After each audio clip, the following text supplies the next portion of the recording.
Okay, welcome back to the second part of the lesson on 5.4, which is special parallelograms. So what we're going to do in this part of the recording is just go over the working of the example.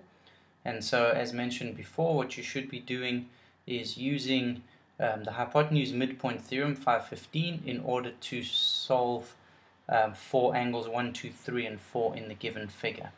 And so we have a 90-degree angle. We have segment CF marked as congruent to FA, so F is the midpoint. According to the hypotenuse midpoint theorem, the midpoint of the hypotenuse of a right triangle is equidistant from the three vertices, and so what that allows us to conclude is that FB is also congruent to CF and FA. This gives us measure of angle 1 congruent to 28 degrees because we have base angles of an isosceles triangle. In turn, this allows us to calculate the measure of angle 2 because the angles of a triangle add up to 180, and so measure of angle 2 is 180 less our two 28-degree angles, and so that's 180 less 56, giving us 124 degrees. Angle 3 therefore could be obtained by saying 180 less the 124 degrees because they are adjacent angles on a straight line, and so that would be 56 degrees.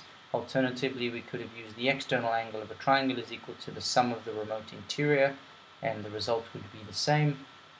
And finally, for angle 4, we know angle 3, which is our vertex angle. Once again, we have got base angles of an isosceles triangle, which is triangle CFB, or alternatively, we could use the large right triangle ABC.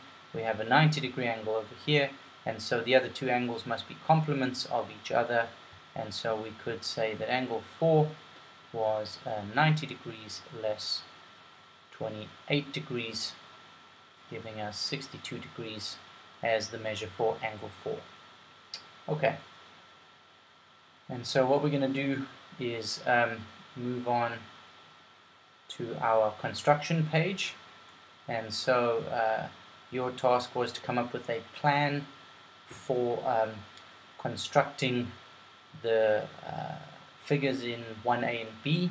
So both of those are squares. The first of them has a side equal to segment AD. Of course, we know the characteristics of the square. All four sides should be congruent, and the angles should be 90 degrees. And so what we'll do is go over that. And so to begin with, we need 90-degree angles through A and D, through both of those points. And so what I'm going to begin by doing is extending the segment either side, and we will now construct perpendiculars through both points A and D. And so I'm going to do that first by marking a point either side of A, and then what we'll do is open the compass up a little wider and move to the point of intersection on the line. Make sure that the compass opening passes A, and so we'll just rotate the compass a little more, mark on with the sharp end either side on each of our markings on the extended segment, and this should allow me to go through my point of intersection through A, and that should be at 90 degrees. Before I do that, I'm just going to go ahead and use the exact same process at point D. And so start off by marking either side of point D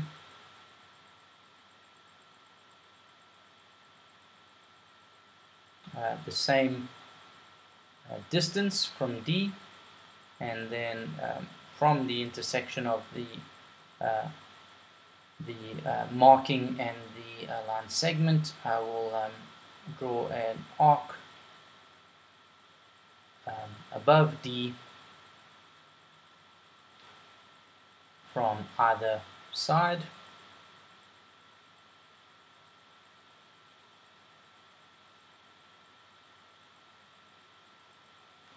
And once again, what I should have at this point is a point which, if I go from the point of intersection through point D, I should have a 90-degree angle. And so what we'll do is just move the ruler to point D.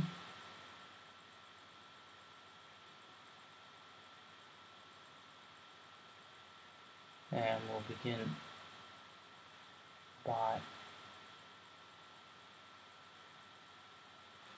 going through. Similarly, we'll go across to point A.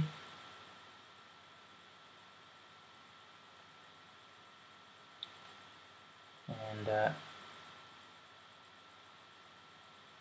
what we should have at this point, if we've been reasonably accurate in the construction, are 90-degree angles.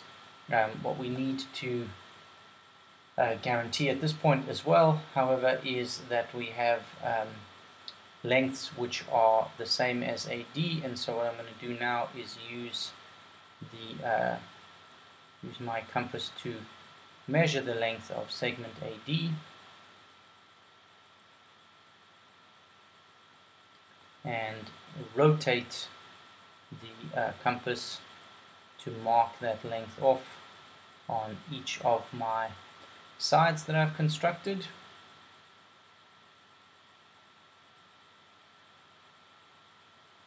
And what this should allow us is one pair of opposite sides, both parallel and congruent. This gives us, of course, our parallelogram. It's a parallelogram with all sides congruent and a 90-degree angle, which of course means that it fulfills all of the requirements of a rectangle, of a parallelogram, and of a rhombus, and of course this results in a square.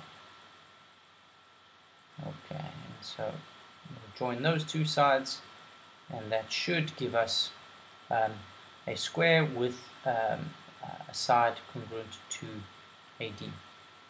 Okay, and what we're going to do now is move to the second and final construction. This time we need a square which has got a diagonal of length AD. Once again, what we need to do is use the characteristics of the figure, and so what we should know about the diagonals of a square is that they are congruent to each other, and they bisect each other, and they do so at 90 degrees. And so what I'm going to begin by doing is constructing a perpendicular bisector of AD, and we'll use the so-called football construction. And so from each of the points, ensuring that the opening remains the same but is larger than halfway, we'll mark off our football, so to speak, and we're going to join those 2 points.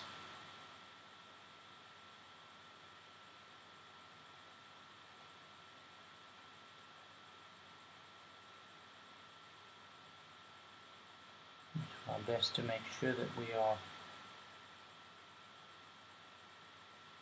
being as accurate as possible.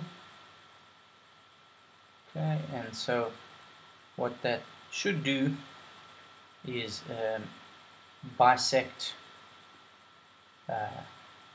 AD, giving us 2 congruent pieces and giving us a 90-degree angle. All that remains to be done is to take our compass and to measure the segment,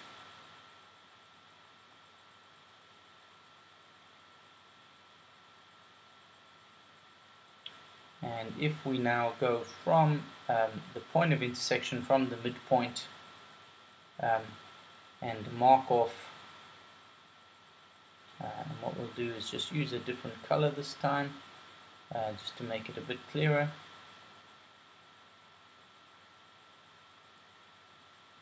And marking off the length of half of AD.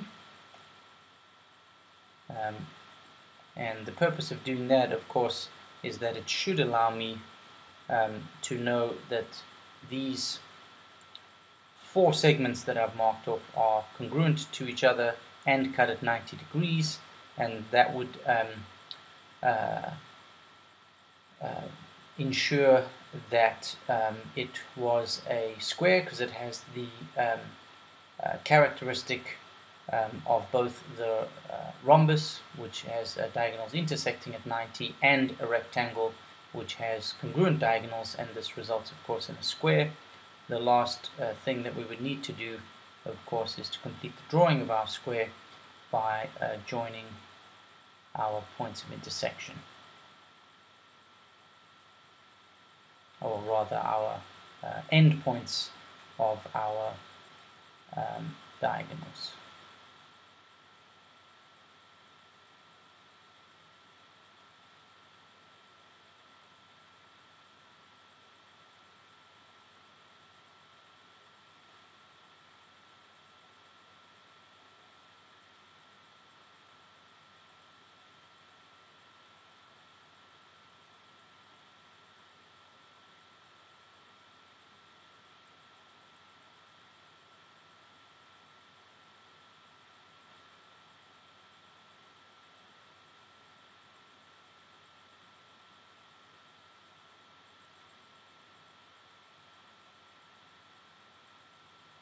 Okay, and assuming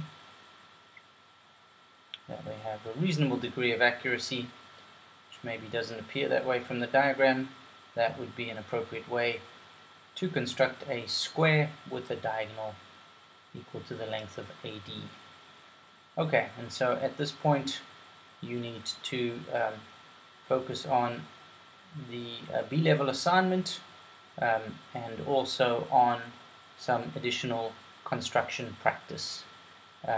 Again, as before, you will need your previously acquired construction knowledge, but shouldn't need any, in combination with the characteristics of the special parallelograms, but shouldn't need any new construction methods.